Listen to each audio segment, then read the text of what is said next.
In the last year, no club has enjoyed and endured the game's highs and lows more than Reading. Last May in the playoff final, they were brilliant. So good, in fact, that for Bolton to have a chance, it needed a Reading player to make a mistake. Well, if he gets this, I think it would be an absolute miracle if Bruce Rioch can recover the poise of his team. Stuart Lovell with a chance to make it 3-0.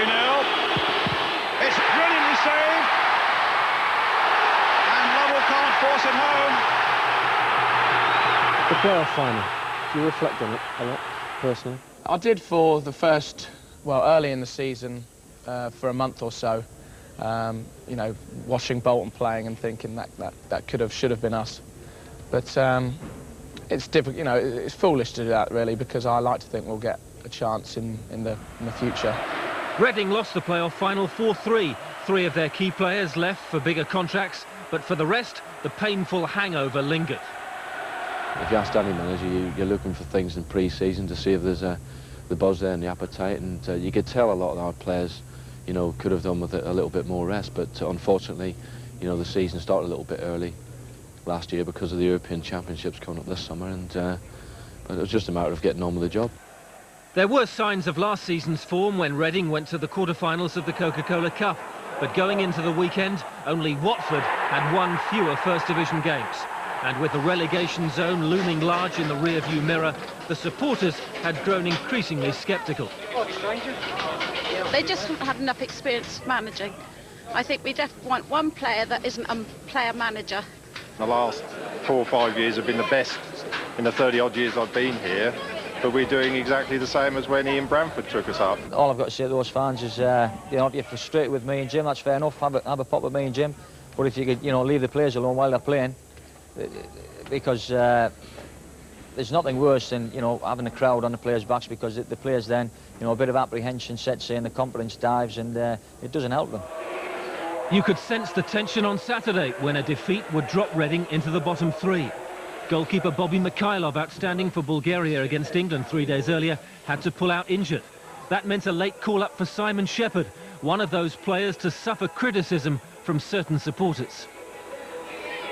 You tend to think when you're up at the top, well, you know, a draw today would still leave us in a strong position, whereas I'm thinking today we've got to win this game. There's no doubt about it, we have to win against Oldham. There was nothing negative about Reading's start. Michael Meeker, Lee Nogan and Stuart Lovell all had openings. Oldham's nerves appeared just as frayed, but their goalkeeper Paul Gerrard was in the right place. Ironically, it was another injury that turned the game towards Reading. Ian Snowden was rightly booked for a foul that left Lee Nogan clutching his ankle and facing a trip on the stretcher back to the dressing room. On came Jimmy Quinn. Once again, Reading would have no manager overseeing things from the bench, but they gained a match winner on it. Just before half-time, following Mika's cross and Darren Caskey's clever header, Quinn's long right leg hooked the ball over Gerrard and in. A huge relief for Reading, but even more demoralising for Oldham was the goal they conceded early in the second half. A simple set-piece, but Oldham just went to sleep and Quinn doubled the lead. A few years ago, Graham Sharp would have been out there for his side trying to emulate Quinn, because Reading's defence, so vulnerable at home this season, were really troubled. And when Oldham did get within range, Shepherd stopped everything. If Oldham are to survive, Sharp needs to find more leadership on the field. At the weekend, despite what some fans might say, Reading had it in abundance. And you'd back them to stay up.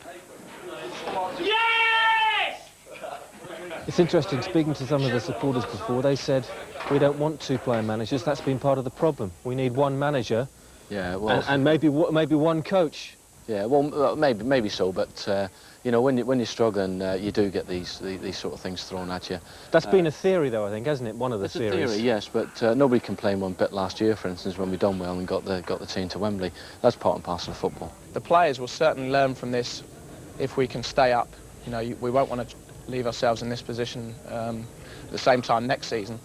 And I'm sure the fans will enjoy next season all the more if we can just manage to get a few points and maintain our Division 1 status.